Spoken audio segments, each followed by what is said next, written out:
Hello and welcome to everybody who's joining our Plantlife Spring into Action webinar series today. Thank you very much for joining us.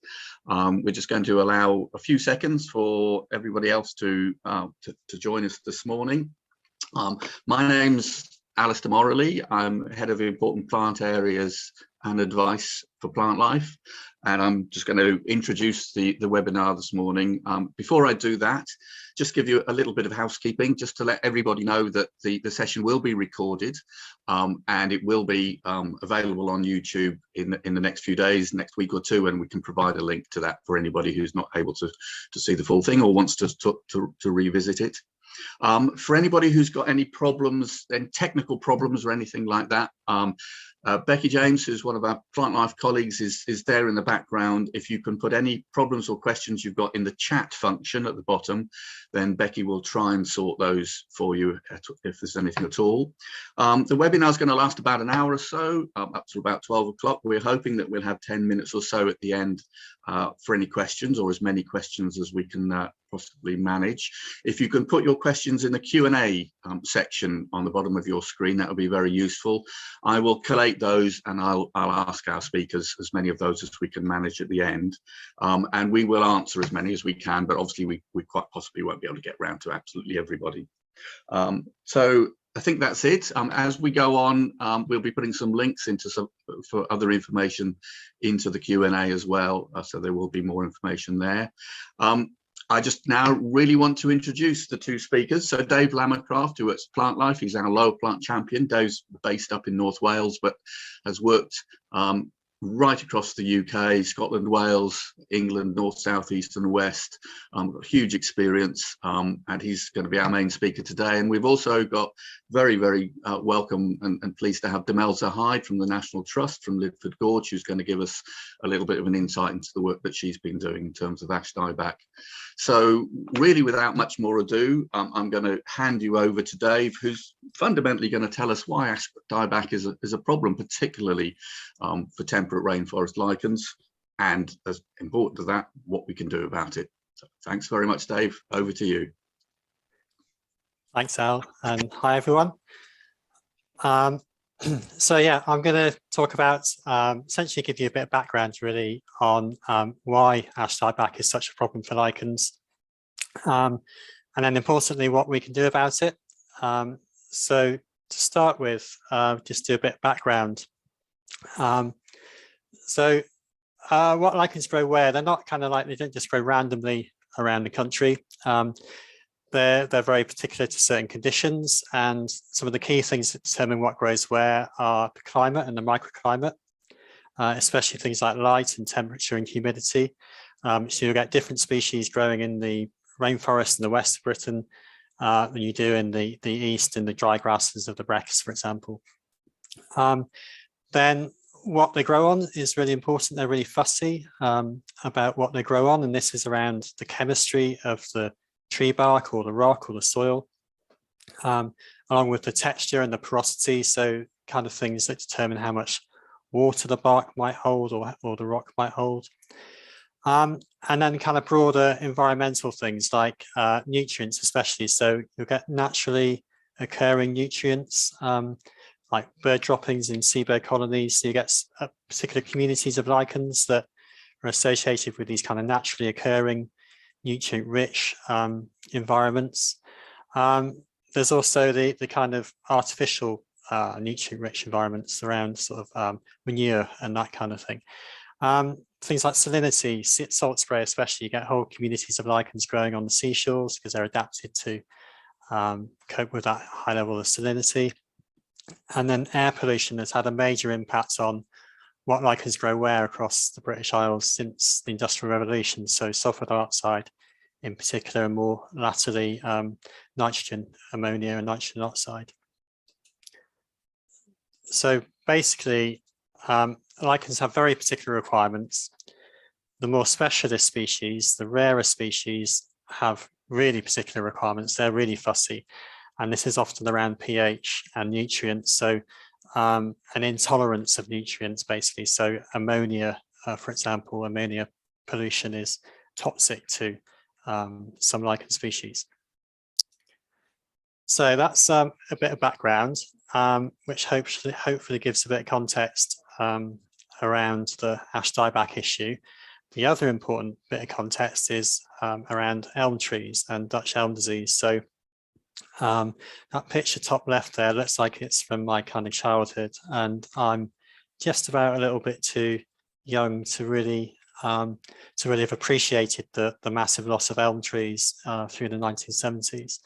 I was aware it was going on, but didn't really get what the issue was. So obviously a really common tree, English elm and wych elm across Britain, but pretty much wiped out or close to being wiped out from large areas by Dutch elm disease through the 70s and 80s in particular.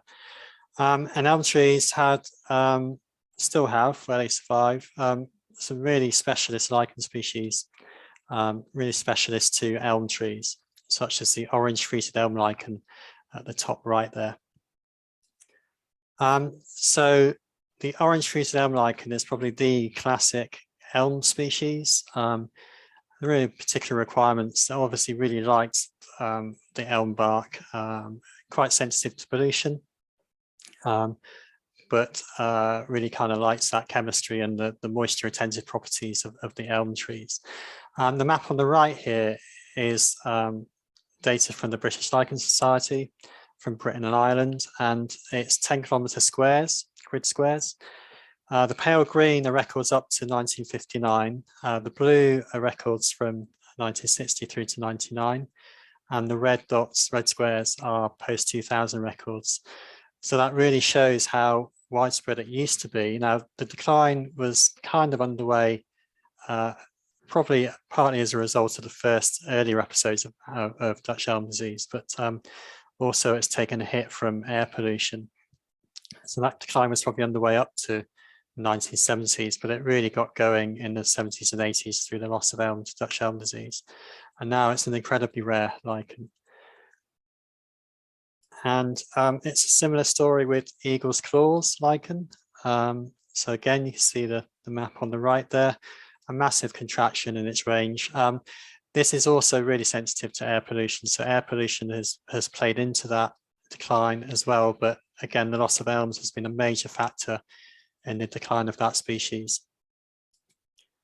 And the sap groove lichen, again, a similar story, but less extreme. So this species, although it used to really love elm and really loves ash, it will also grow on field maple and holly and beech and oak as well. So it's got a broader kind of range, and this really likes sap runs and wound tracks on trees. So you find it below damaged bits of the tree.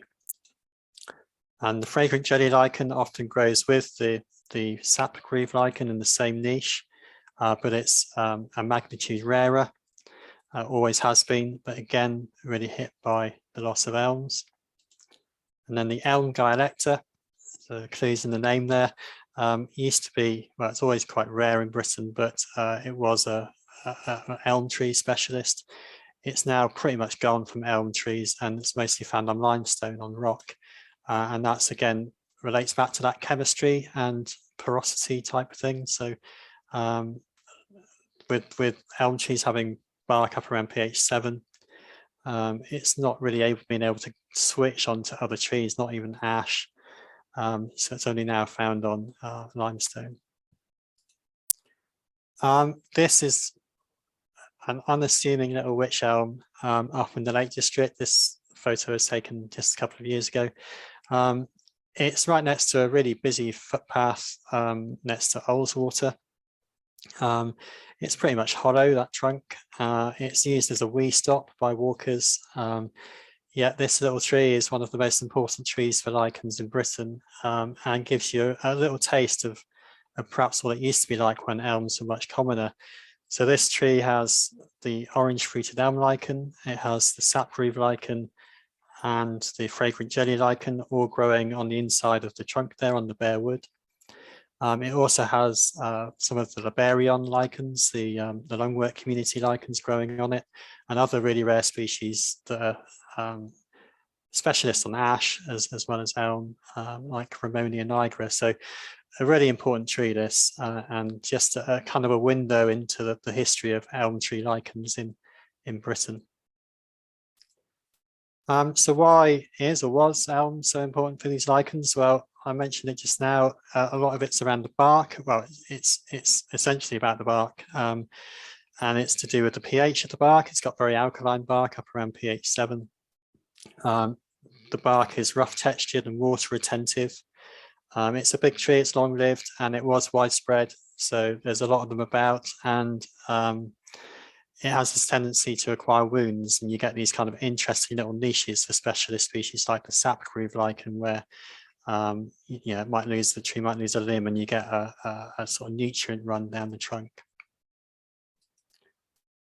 Okay, so just to recap on that a little bit. So we know lichens have these really particular needs. They get everything they need from the environment around them. They're not taking any nutrients or sustenance from the tree.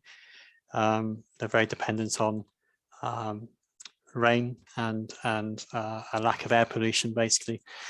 Elm trees still are, but really were incredibly important for a whole range of specialist lichens, and that's largely about their bark characters. And as you've seen, these species have all declined significantly since the loss of elms to Dutch elm disease.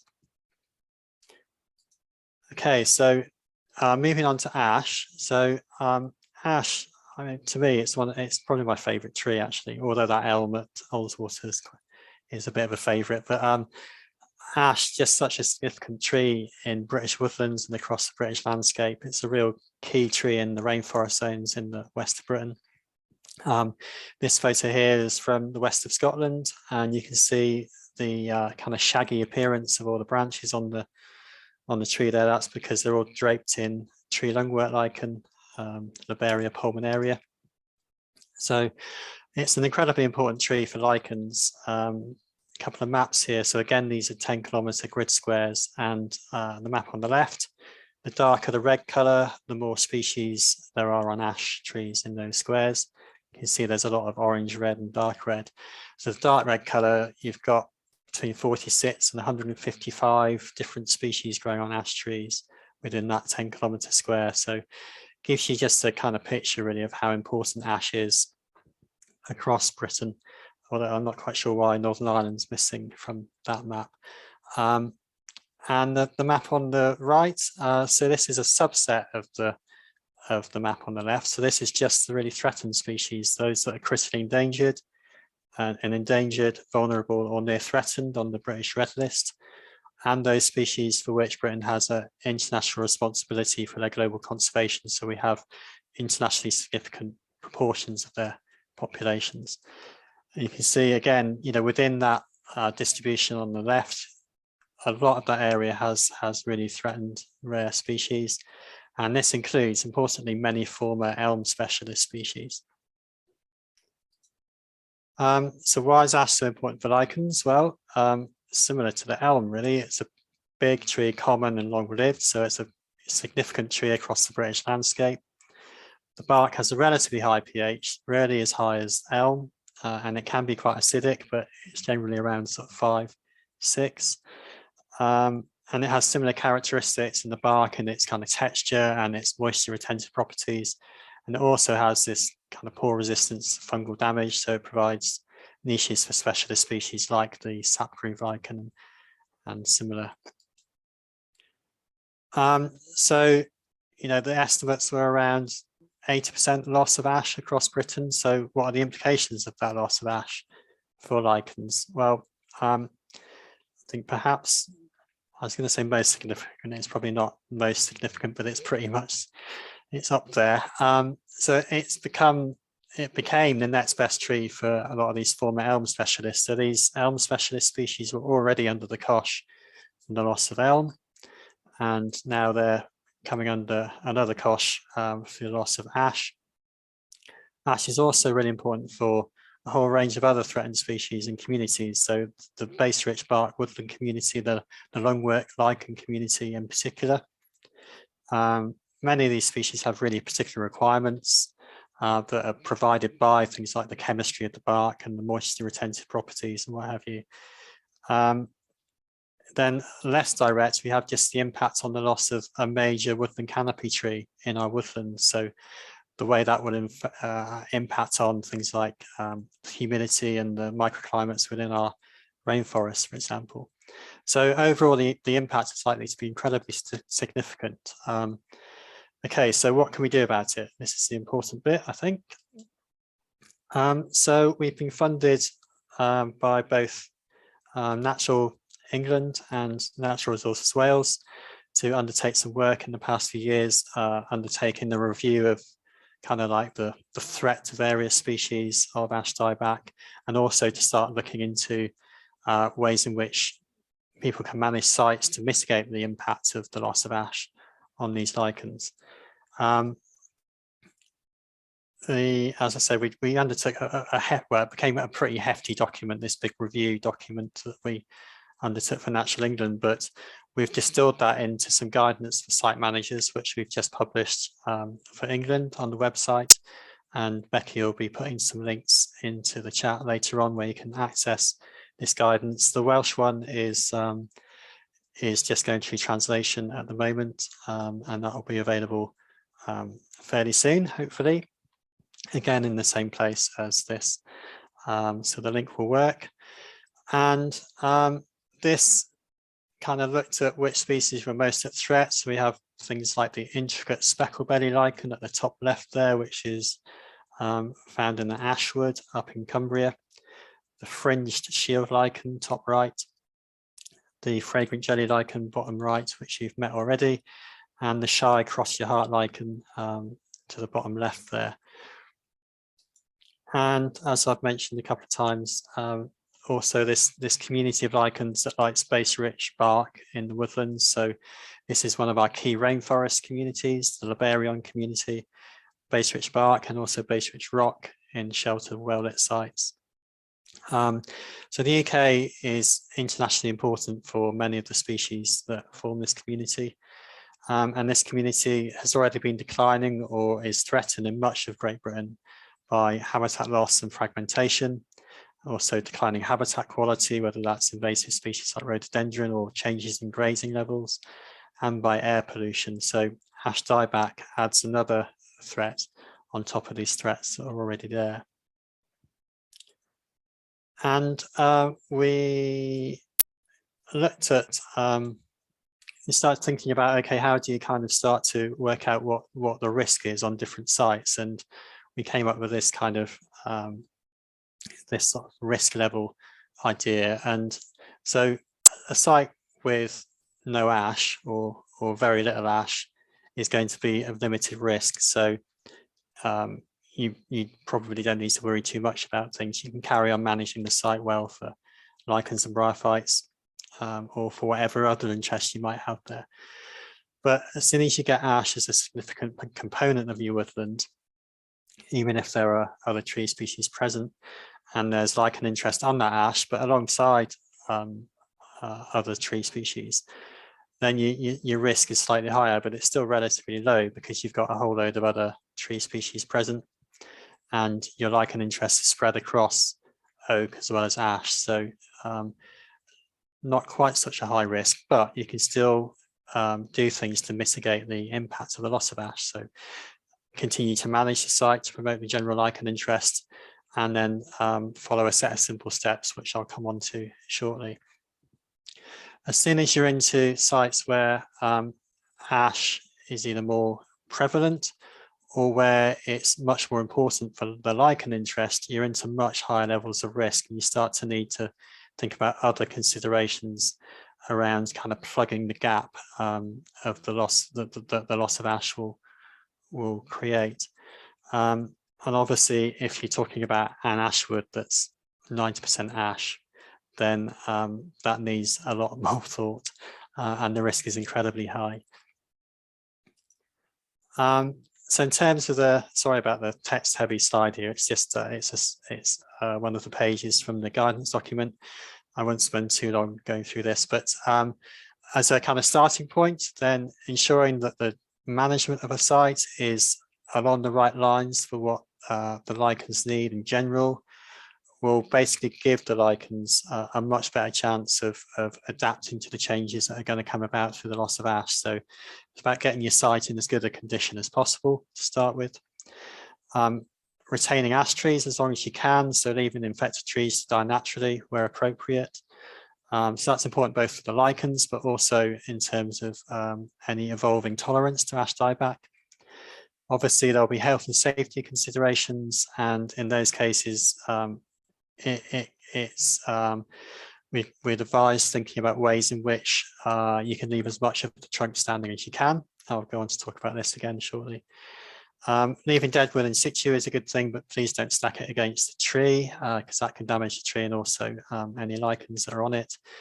And an approach that some sites have taken, so Horner Wood National Trust down in Somerset, they've rerouted a load of footpaths to avoid important ash trees to get people away from the health and safety risks. So taking that approach to managing health and safety.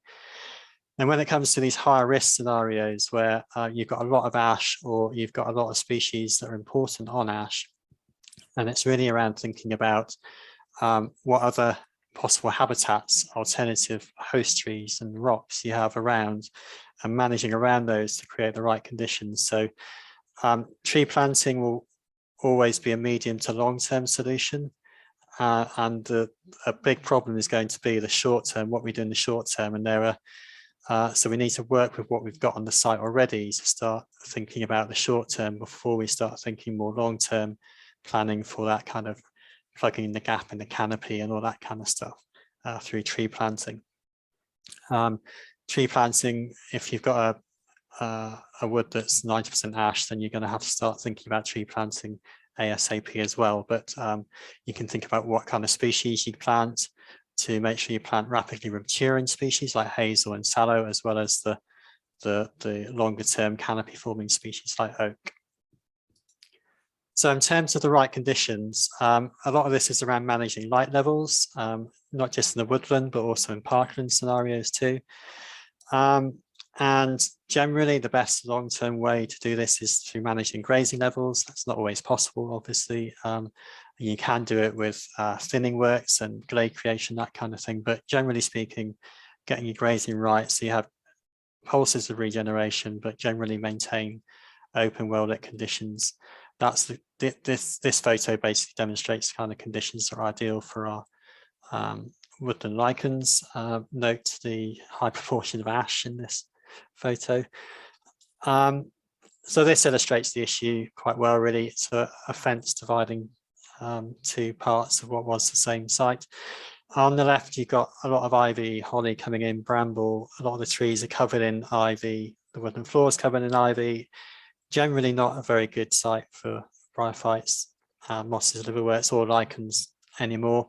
In contrast to the area to the right of the fence, which still maintains all that interest. Now, arguably, the grazing might be too heavy on the right, and the ideal is probably somewhere in the middle. And maybe if the fence hadn't gone up and it just adjusted the grazing, that might have been a better approach, but in danger of getting onto another subject there. Managing threats such as rhododendron, so having rhododendron as well as ash dieback just doubles the threats that the lichens having to deal with. So just keeping on top of these other sort of site-based issues that are going to impact on the lichens. Ivy similarly has a big impact. The trees at the bottom left have a good population of the eagle's claw lichen, this down in Dorset. Same site, top left, the tree would be suitable for the eagle's claw, but it's covered in ivy, so it's not. The tree on the right used to have tree lungwort lichen in 2001. This photo was taken in 2016 and the lichen is gone due to that growth of ivy over it. Now, obviously, ivy is quite an important resource for invertebrates, bats, the whole other biodiversity. We tend not to advocate controlling that mature crown ivy like top left. The damage is already done basically with that one. But a tree like the one on the right definitely would be the sort of thing that we'd advocate controlling the ivy on. It's where it starts to invade basically. It's worth keeping on top of. And as I've mentioned earlier, rocks can be really important, especially in woodland settings. This rock outcrop in the left here is just below Snowdon up in North Wales. And this is a very much ash dominated block of woodland. The rock has supports a really good population of the frilly fruited jelly skin lichen, which is to the right there. I'm not making these names up. And that's partly because of acid rain. So the ash trees in this valley basically look like they've been acid washed. They're completely stripped clean of lichens, but the rocks, the base rich rocks, provide a refuge for the lichens. But they're very vulnerable to overgrowth by brambles, especially, and the kind of bigger, more competitive mosses. So it's really important to keep the rocks in an open condition as well. Okay, so in terms of keeping as much of the tree standing as you can, let's turn the sound off. So this is down in Hornerwood National Trust down in Somerset. It's a big ash next to a road, you can see there, and also next to a very popular sort of picnic area to the left. So there was a health and safety need to manage this tree. And rather than felling at the base, because they had good access with the road, they're able to just take the top off of that tree, which, if there are rare lichens growing on it, at least that tree is there standing for as long as it survives, allowing the lichens to do their thing. At least they're reproducing and they're able to spread. A good example of the need to control some ivy on that tree, though. So you'll see there's lots of guidance out there on managing for ash dieback, and lots of talk about replacement trees. What's really missing is this really detailed stuff about lichens. And when it comes to alternative trees, so this formed a big part of the report work that we did for Natural England. And it turned out that I was quite surprised by this, that oak is actually one of the best replacement trees for ash in Britain. It's an interesting tree, and it starts off quite acidic, but it becomes more base rich as it ages. There's also some evidence that suggests it's becoming more base rich at an earlier age now that we're having less acid rain, which is all a good sign. So it's a common tree as well. So that kind of gives us a bit of hope, really. It's a really good tree for the lungwort lichen community. Then I've already mentioned hazel and willow. So hazel and willow give us this really important short-term potential solution, partial solution for the problem. The key thing with hazel and willow really is that they're not too shaded. So when they're a sort of scatter component of the understory, they're less good for the lungwort lichens. You can see the picture top right there, there's lungwort lichen over that willow stall. So they tend to be better and better at conditions. So in the southwest, hazel often comes into old meadows that were formerly kept open within the wooded river valleys, and those kind of open stands of hazel can be really important. It can also be a problem like the bottom left there. So that's that hazel has basically produced loads of sun shoots in response to a reduction in grazing pressure, and that situation just shades out the bigger stems that are the important ones for the Liberian lichen, the lungwort lichen community. That one on the top right there is probably ideal. It's got sun shoots, so they're little skinny shoots, but it's also got, well, it's got quite a range of ages of shoots on that one stall. So that's a good sign that the grazing's about right. And again, willow. So this willow and hazel, they can become colonized by these lichens really quite quickly. This is down at Arlington Court, top left and top right, down in Devon. And the willows are good for these lichens when they're this sort of bushy form, but also when they're tree form, like bottom right, which is up in North Wales. Then when we're looking at more sort of bigger canopy forming trees, sycamore is really important, especially for the lungwort community again, but also for some of the former elm specialist species like the sapgroove lichen and the orange-fruited elm lichen. So the tree in the middle is in Cornwall. That has a good population of the sapgroove lichen growing below the broken trunk. tree on the left, really rich lungwort lichen community up in North Wales. The picture on the right is the same tree. It does have its problems in that the bark gets really flaky with sycamore, so you might get, a whole lump of lichens will just fall off with a bark flake. So it's not without its issues. Also needs managing within a woodland situation because it can take over the understory, but grazing usually keeps on top of that. And when it comes to other species, things like aspen here on the left and other poplar species have good potential. Again, their bark chemistry is quite high pH, as with Norway maple, top right. So Norway maple can be a really, really good lichen tree, obviously not native. And then wych elm we've talked about already. So we do, I don't think I mentioned it earlier, but we do have the option for some species at least to try transplanting them.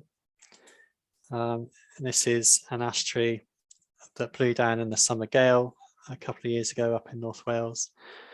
And we took the opportunity to move some of that material down into a lower part of the wood, so onto sycamore. So we're specifically getting it onto species other than ash, sycamore and oak in particular. And this is also in part of the wood that had a really heavy infestation of rhododendron in the late 90s that had impacted on the lichens. So it was an opportunity both to save some lichens, to get them onto trees other than ash, and also to restore populations in an area where they've been lost due to rhododendron. Now, identifying your interest is really crucial to a lot of what I'm talking about, and that can be quite hard.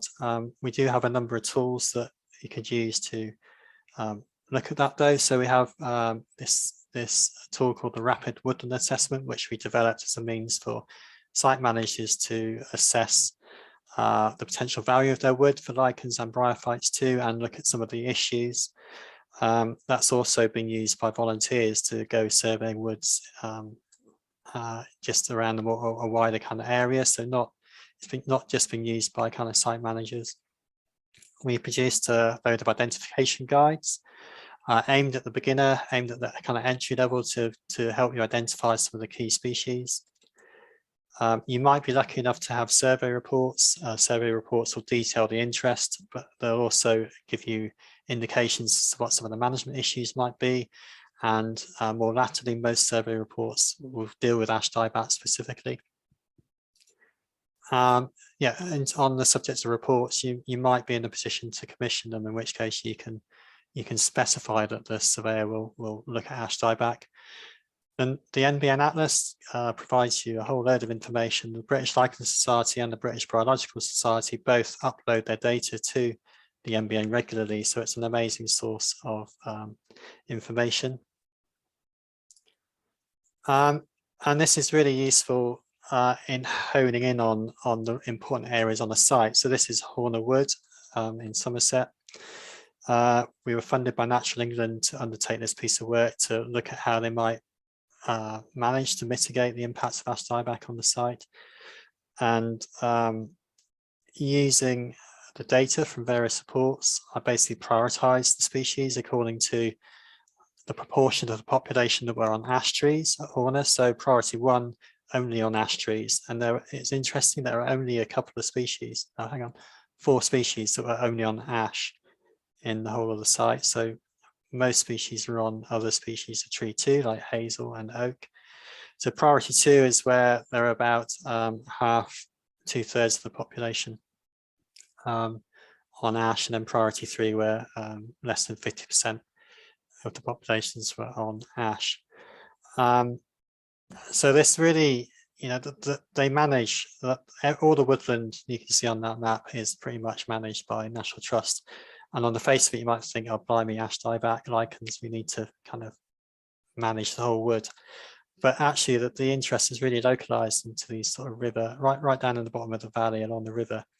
And you can see they're real hotspots. So you can start to form and focus your kind of management solutions. It made the job seem less daunting, I think. So that kind of demonstrates, I think, how that kind of data is really important. I think, yeah, okay, so enough of me now. I'm going to hand over to Demelza.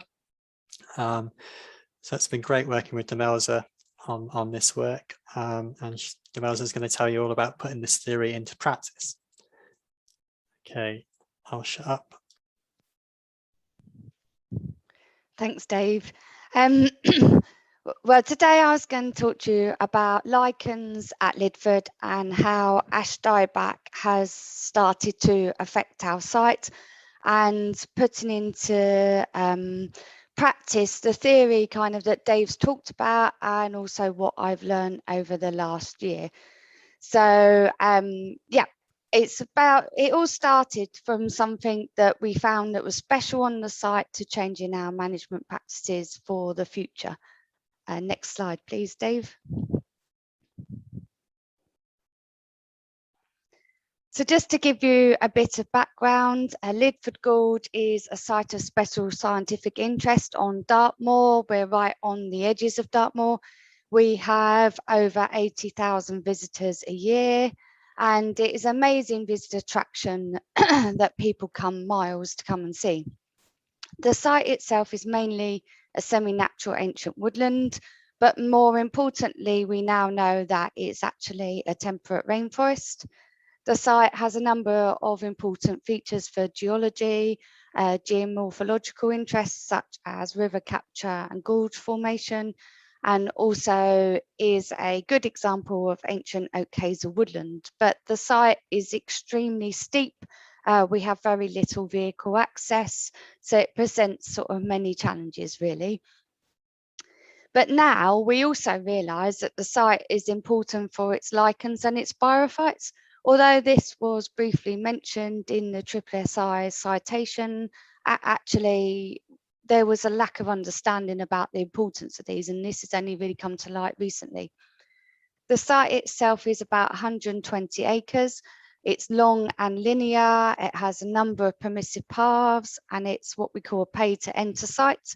So the National Trust charge during the spring and summer, and the whole of the site is open. Whereas in the winter, we actually only keep open one area of the woodland whilst we carry out our woodland management and maintenance work in the rest of the gorge. So a lot of our visitors come to see the 30-metre high waterfall, and also the Devil's Cauldron at the other end, which is a series of ancient potholes created by the River Lid. And the River Lid actually runs all the way through the gorge itself and creates a very mild and humid climate, which means that the forest floor and the trees are just absolutely adorned with biophytes and lichens. I'll have the next slide, please.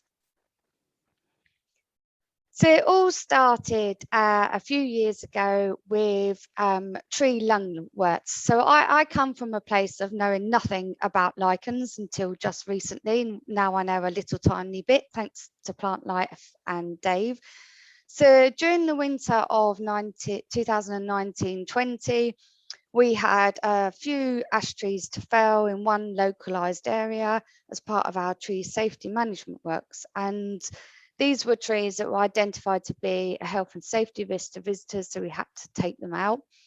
And when I felled one of the trees, I found something on there that I recognised, and I thought, I've seen this on Countryfile and them talking about it. And it was indeed a clump of tree lungwort, or what I thought was tree lungwort, or Lobelia pulmonaria. So I took some photos, sent that off to our ecologists within the National Trust, and they confirmed that that is exactly what we had. So then later on in February 2020, we were contacted by Plantlife volunteer, and a rapid woodland assessment that Davis mentioned was carried out on the site, which I tagged along to. And we found actually that we had tree lungwort in a lot more places, and also some of the other lichens and biophytes that are part of that assessment.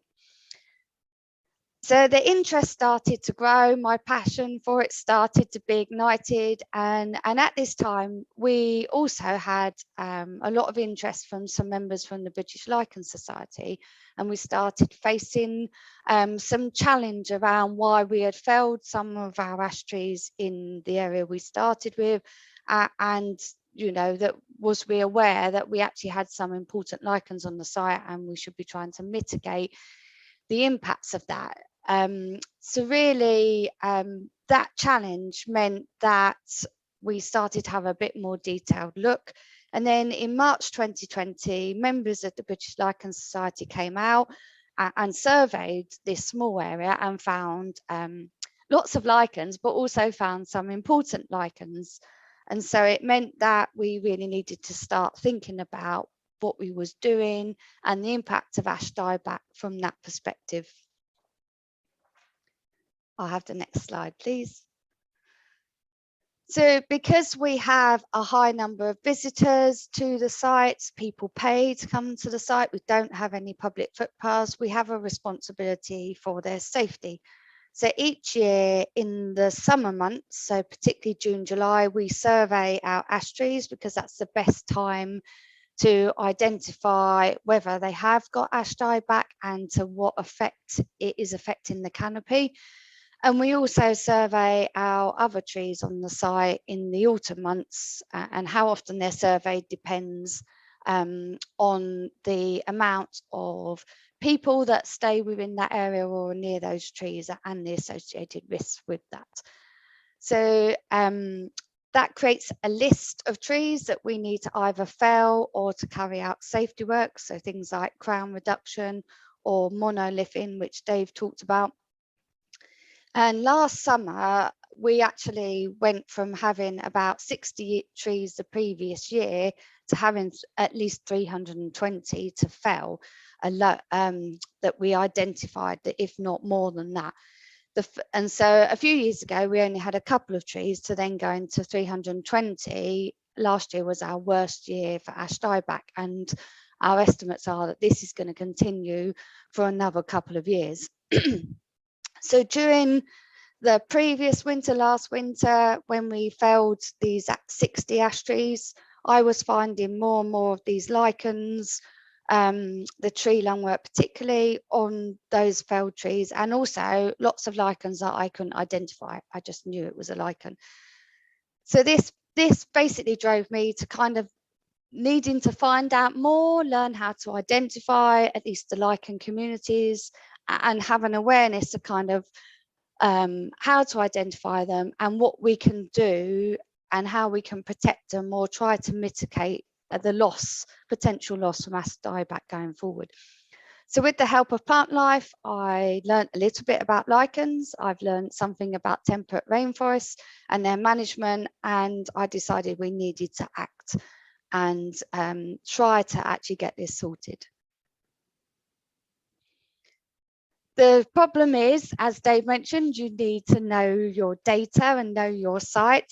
We had little or no data on the lichens, except for a very few vague records.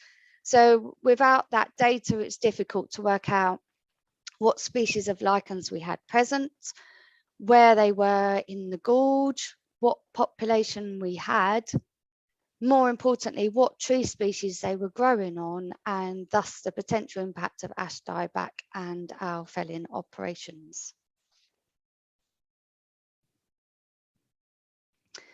So this is where I needed some extra help. I needed some specialist help, and I needed to get some more data. So Dave has already mentioned that there's a range of resources that have been produced by Plantlife. There's their videos that you can find on YouTube.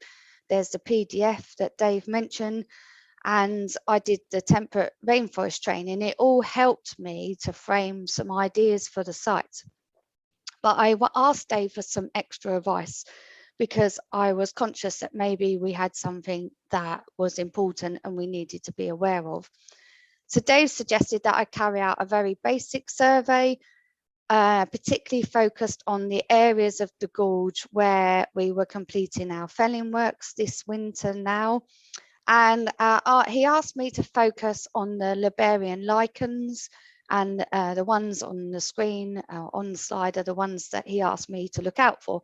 And he gave me some details about how to identify them, and I also used some guides and some ID books. I also luckily had help from a lichenologist for a day, so she was able to identify a lot more and start to collate that data. One of the things we found was trying to do the survey in November, we had difficult light levels, and that most of the time when you read about lichens, they're supposed to be on the lower part of the tree. Yet our lichens seem to be mainly in the canopy, which made it very difficult to see them in the poor light levels. And also we needed binoculars to do that. But having said that, we now have a much better idea of what species we have and where they are in the gorge. And as Dave mentioned, we were finding we had hotspots, particularly by the river where it was humid, and also in the areas where we had good light levels as well as that humidity.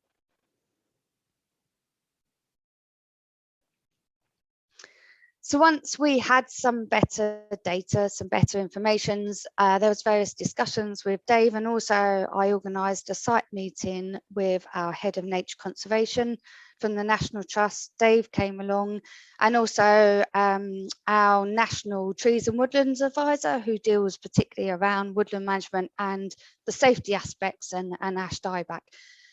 And this meeting really was to discuss locally what we could do, but also nationally in the trust, kind of what we could do in terms of our approach to this and help us as rangers on the ground in terms of our woodland management.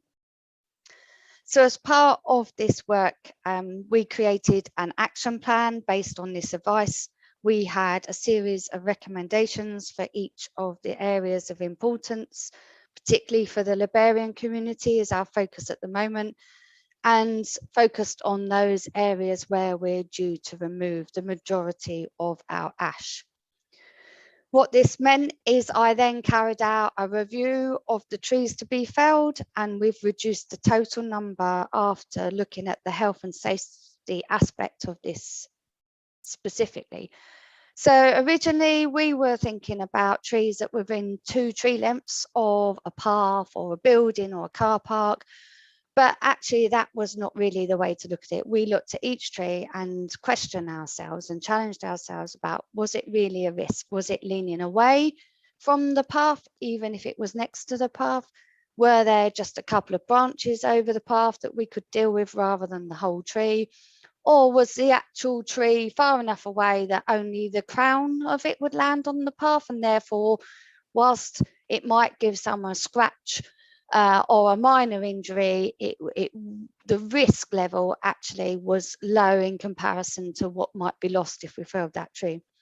We also looked at where we might be able to get machinery in. Now, our site is very steep. We have little vehicle access. However, there are a couple of tracks, albeit quite steep, where you could get a mobile elevated platform, so we could monolift some of the trees. This meant that actually at the moment we don't have to fell those trees. We can leave them till they're a lot further down the line with ash dieback and then deal with them at the point where they become completely unsafe. We've also agreed with Dave a method of translocating the Liberian lichens, particularly where we have to fell those trees, we have no alternative. And we have applied for a license for Natural England to be able to do that. And we're waiting for that to come through. So we've got a very simple method that we can apply. So what now? We have a very detailed list of actions. We also have some things that we can do on a wider scale. So we are reviewing and rewriting our woodland management plan based on that advice and using those documents that Dave has referenced. We have started felling the trees which are less important for lichens whilst we wait for our license for translocation. When we fell any trees, we check them before and after and save any material that we find that we can translocate. And we're leaving those felled trees in situ and leaving them in whole sections if needs be, or as large a sections as possible, whilst trying to keep the site safe and also tidy. And traditionally, woodlands were kept tidy. So actually our woodland looks to the untrained eye as a mess. However, the benefits of that far outweigh having everything stacked in neat timber piles around the site and habitat piles. If we are finding lichens on the trees, we're leaving those trees on their side so the slugs and snails don't eat them. And we have a checklist we've produced for all our staff and volunteers to use before and after felling, really, and an ID guide. And we're seeking funding to do a detailed survey going forward.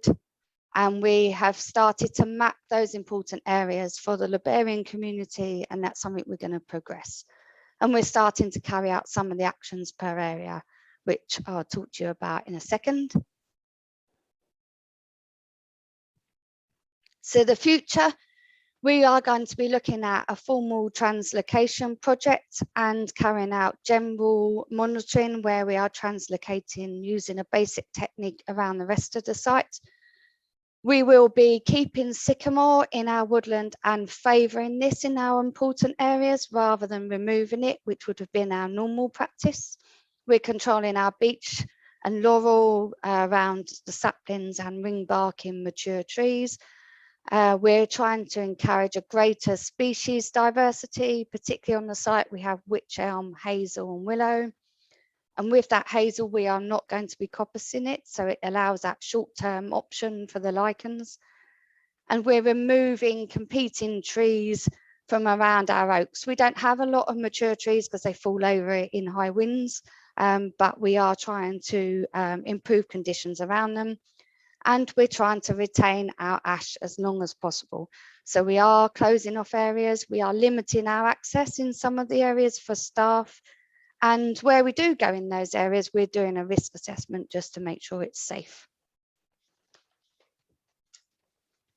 And lastly, coming from a place of no knowledge of lichens at all and a complete lack of data, in my opinion, I would suggest you really get to know your site and the lichen interest you have, the communities that you have. You don't need to know the individual lichens. If you can identify those communities, that's all that's needed. That's how I know, I've been told anyway. Identify the areas that are important for lichens and focus on reviewing your management practices in those areas. The Plantlife guides, there are lots of resources out there to help you. I found them really useful. You can make a start now. You don't have to wait. Think ahead and identify the key areas of ash you might have in your woodland or other trees that are important. There's other diseases out there affecting trees. And really challenge your thinking. Is that tree really a risk? Can I leave it? Can I just snap some branches off using a winch? Can I get a vehicle in there so I can deal with that at a later point? And also think about what else can I do if I do need to fell it? Can I translocate those lichens? And is there other habitat management that I can do for the future to benefit those lichens? And it would also benefit everything else that you find there. So really, my advice is it's never too late to start. We were late coming into this, but there's lots that you can do.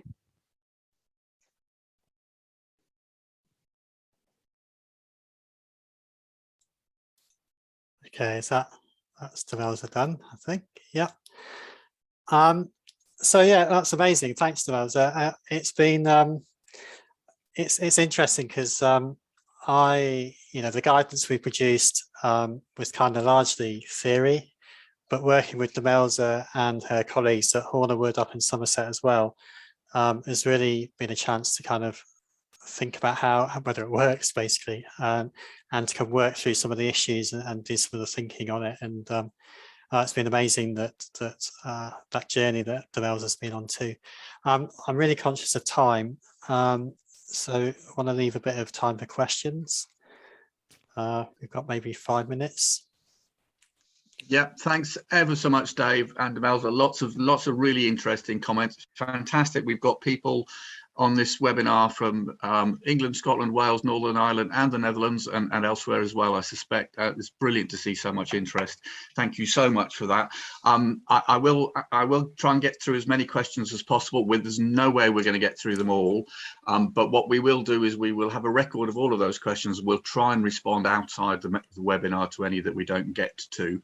So these will be a little bit random, but Dave, one sort of theme that seems to be coming up is age. So death and age. Questions from Laura, Neem, John and Carl, which are all linked to that. Sort of composite question: is it true that generally dead trees have better and greater lichen coverage than live trees?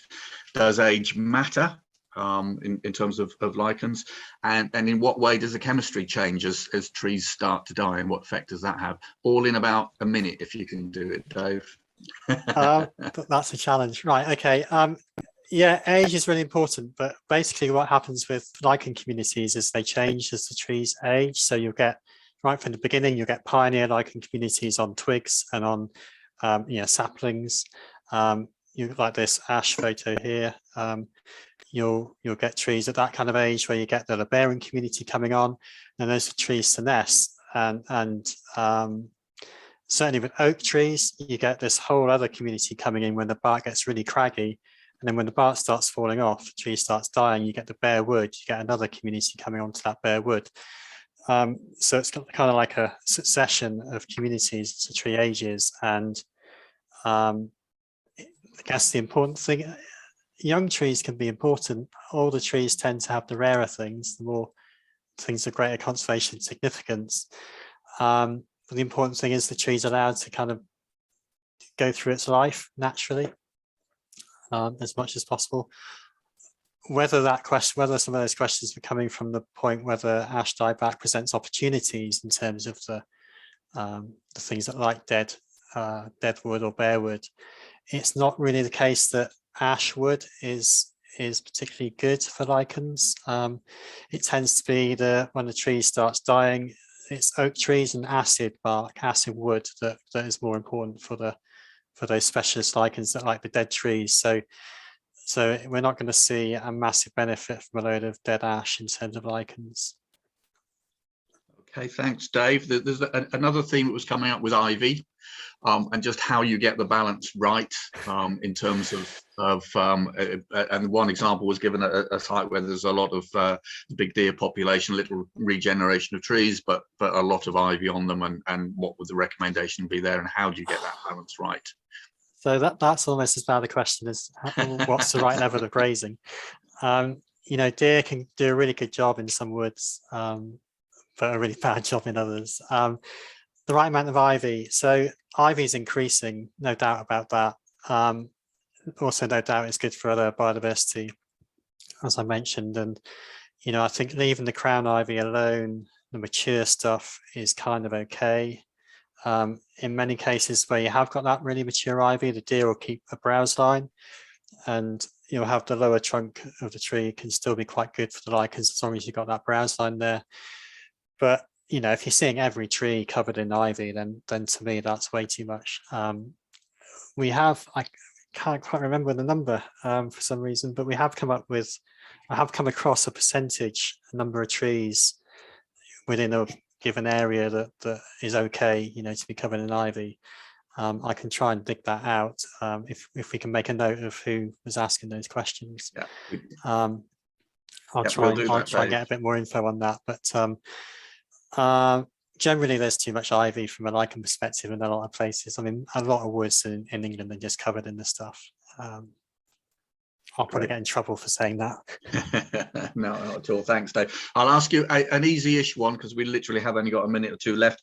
Somebody's asked if you can recommend a hand lens. Now, I think we can't do sort of brand names and things like that, but what should people be thinking about looking for if they're thinking about getting a decent hand lens? Spend as much money as you can.